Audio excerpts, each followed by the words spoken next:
ಭೀಕರ ರಸ್ತೆ ಅಪಘಾತದಲ್ಲಿ ಐಎಎಸ್ ಅಧಿಕಾರಿಯೊಬ್ಬರು ದಾರುಣವಾಗಿ ಸಾವನ್ನಪ್ಪಿದ್ದಾರೆ. ಕಲಬುರಗಿಯಲ್ಲಿ ಸಂಭವಿಸಿರುವಂತಹ ಭೀಕರ ರಸ್ತೆ ಅಪಘಾತ ಇದು.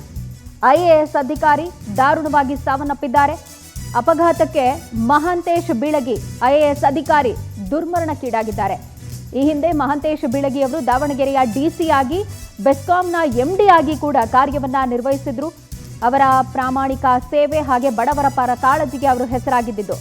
ಕಲಬುರಗಿ ಜಿಲ್ಲೆ ಗೌನಹಳ್ಳಿಯಲ್ಲಿ ಈ ಭೀಕರ ಅಪಘಾತ ಸಂಭವಿಸಿದೆ. ಈ ಅಪಘಾತದಲ್ಲಿ ಐಎಎಸ್ ಅಧಿಕಾರಿ ಮಹಾಂತೇಶ್ ಬೀಳಗಿ ಗಂಭೀರವಾಗಿ ಗಾಯಗೊಂಡಿದ್ರು. ಕೂಡಲೇ ಅವರನ್ನ ಆಸ್ಪತ್ರೆಗೆ ರವಾನೆ ಮಾಡಲಾಯಿತು. ಬಟ್ ದುರದೃಷ್ಟವಶಾತ್ ಚಿಕಿತ್ಸೆ ಫಲಿಸದೆ ಸಾವನ್ನಪ್ಪಿದ್ದಾರೆ ಮಹಾಂತೇಶ್ ಬೀಳಗಿ. ಇವರ ಜೊತೆಯಲ್ಲಿ ಕಾರ್ನಲ್ಲಿದ್ದಂತಹ ಇನ್ನಿಬ್ಬರು ಕೂಡ ಸಾವನ್ನಪ್ಪಿದ್ದಾರೆ. ಕಾರಿನ ವಿಜುವಲ್ಸ್ ಗಮನಿಸ್ತಾ ಇದ್ದೀವಿ, ಎಷ್ಟು ಭೀಕರವಾಗಿ ಅಪಘಾತ ಸಂಭವಿಸಿದೆ ಅನ್ನುವಂಥದ್ದನ್ನ, ಅಪಘಾತದ ತೀವ್ರತೆಯನ್ನ ನಾವಿಲ್ಲಿ ಊಹೆ ಮಾಡಿಕೊಳ್ಬಹುದು. ಅಂಡ್ ಈ ಅವಘಡಕ್ಕೆ ಏನ್ ಕಾರಣ ಅನ್ನುವಂಥದ್ದು ಇನ್ನಷ್ಟೇ ಗೊತ್ತಾಗಬೇಕಾಗಿದೆ.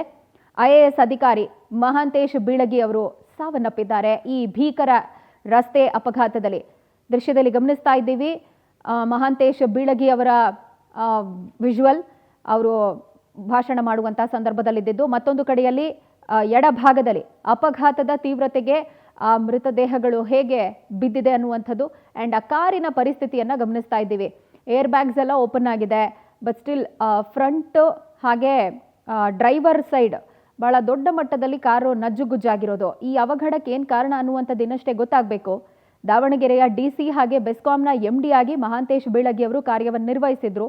ಬಟ್ ಇವತ್ತು ದುರದೃಷ್ಟವಶಾತ್ ಅಪಘಾತದಲ್ಲಿ ಅವರು ಬಲಿಯಾಗಿದ್ದಾರೆ, ಇಹಲೋಕ ತ್ಯಜಿಸಿದ್ದಾರೆ.